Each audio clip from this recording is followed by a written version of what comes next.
Churachandpur tilai hi ruang tam deuh an englo na an da na an huana khan I hei hi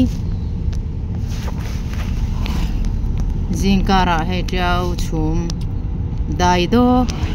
kan ti kha atam khop maya heti hian ani hei chhum jing ani lova dai ani hi an lang tlang theino ni an ani muan tak khopel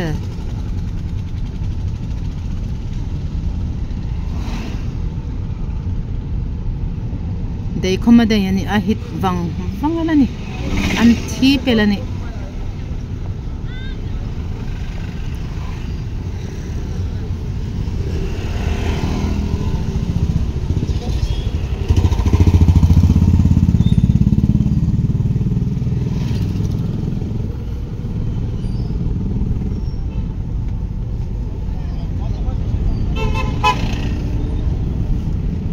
dar sari anri ta khoma mo hing hin alazing pelani dai film dai do triau chum anti ang deu kha anin ka shi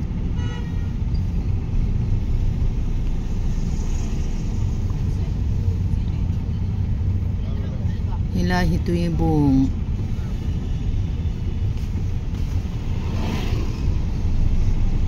tui bung ania zar sa ko atame mundang chut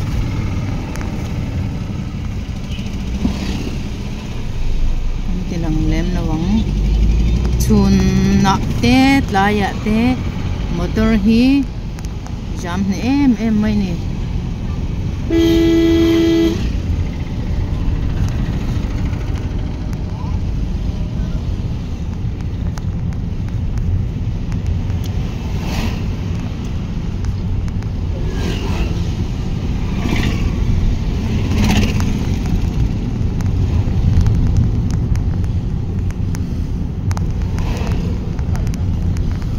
zingkarania alathol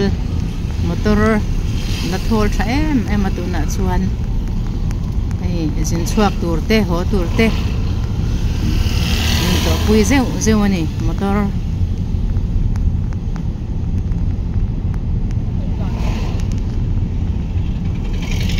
phai zol hi chu in hi a mu tam thaila wa kong sirami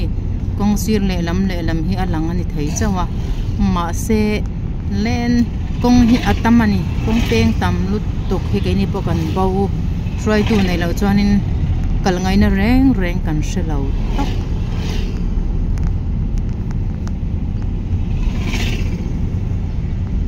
tilai tak chu zia na lai takani tiao chu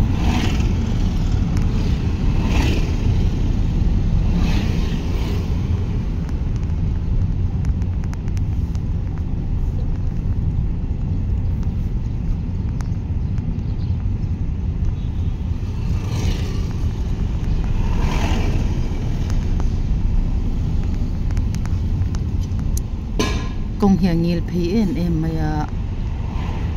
tin an auto an rickshaw hei hi mi som por thei na chi ane an lian khap me anung nam pang phai chu jeep emo hi ka ti thin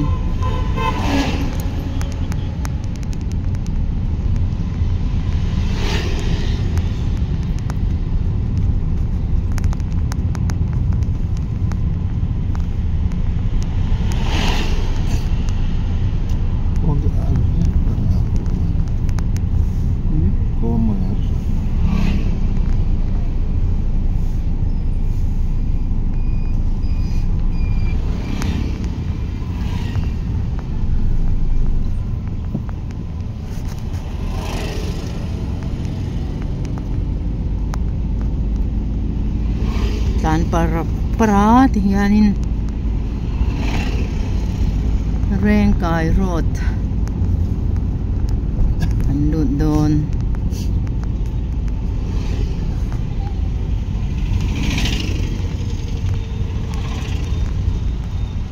Rengkai Road ani hei hi kong hi anwam lo khop mai hei hi bazar chuk thlak na te ania dam ka bazar ti te khun chang tilai tak hi reng kai ro tania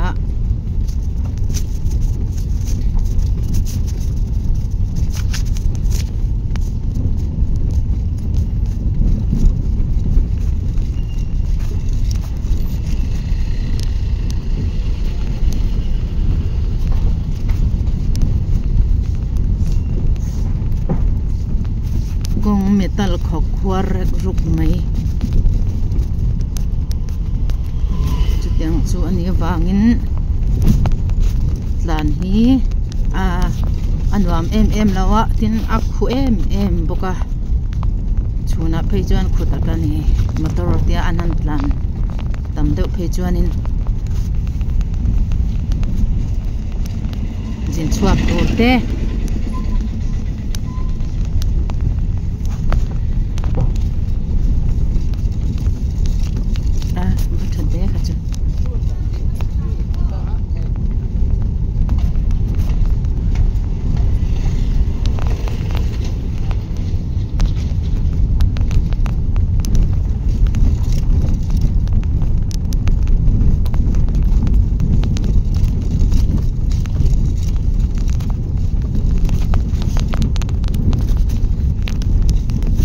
lama vong pe ni lam peng kha ani teng vong ani chu mo chen chu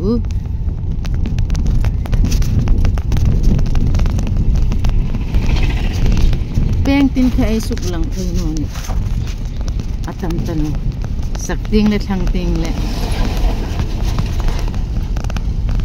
amun aram vel hi chu nzol thaboka in bol tu hai ta ding chun chukin seng so na ding kha as anzon lai khan in seng so na ding kam kalo safe ben chu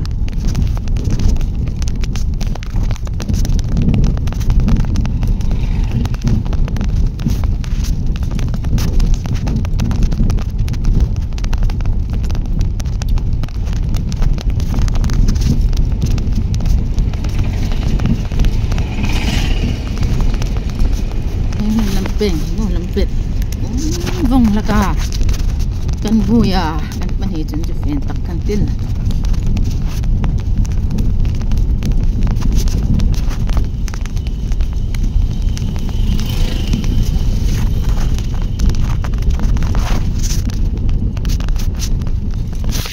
lampeng at naman lakseng ani na salak khoma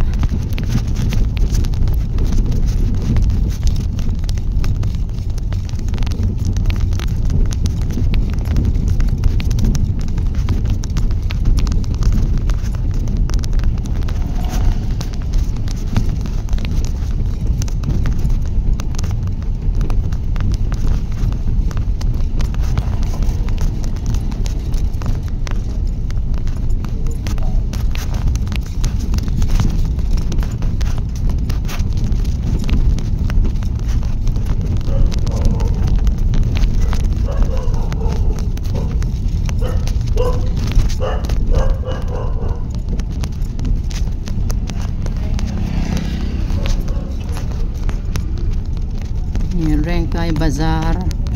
Meru bazar ni lahai